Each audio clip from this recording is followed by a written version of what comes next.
other gods. But he did not observe what the Lord commanded.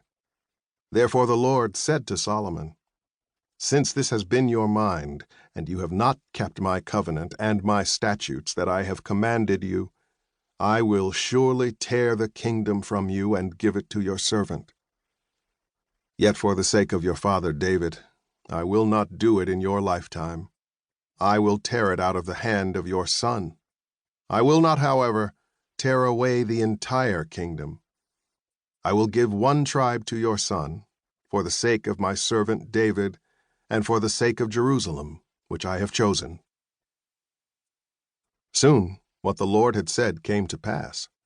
After Solomon died, the northern tribes of Israel, led by Jeroboam, rebelled, and civil war broke out. As a result, the once unified Israel was divided into two kingdoms. Rehoboam, son of Solomon, became king of Judah, the smaller southern region where Jerusalem and the temple were located. Jeroboam became king of Israel, the larger northern kingdom. Jeroboam and the people of Israel immediately did what is evil in the sight of God, abandoning the rules for sacrifices, worshiping other gods, and setting up golden calves to worship at Bethel and Dan. And soon, even Rehoboam and the people of Judah went astray, building other high places and worshiping other gods. Neither of these rulers was a man after God's own heart, and neither of the kingdoms lived into their identity as God's people. There was continual warfare between Rehoboam and Jeroboam, between the northern and southern kingdoms. And when Rehoboam died and his son Abijah succeeded him, things didn't get any better.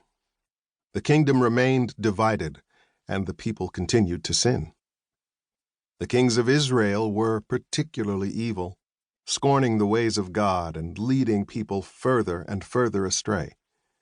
The kings of Judah were not much better. Occasionally, a good king, like King Asa of Judah, would arise and do what was right in the sight of the Lord, removing idols and returning to God. But inevitably the people would turn to sin again, either because of or in spite of their leader.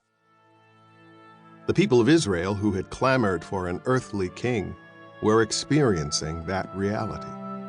Even the greatest of their kings, David and Solomon, had failed to fulfill their portion of the covenant with God.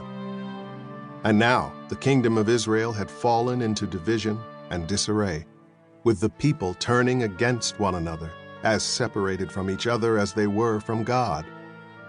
God was not finished with them yet, but it was a dark time indeed.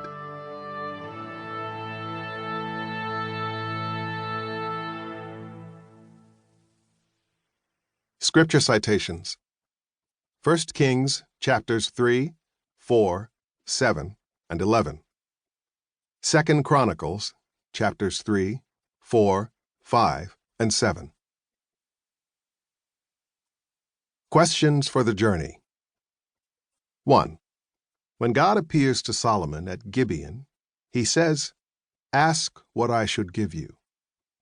What would you ask God for if he appeared to you in a dream? 2.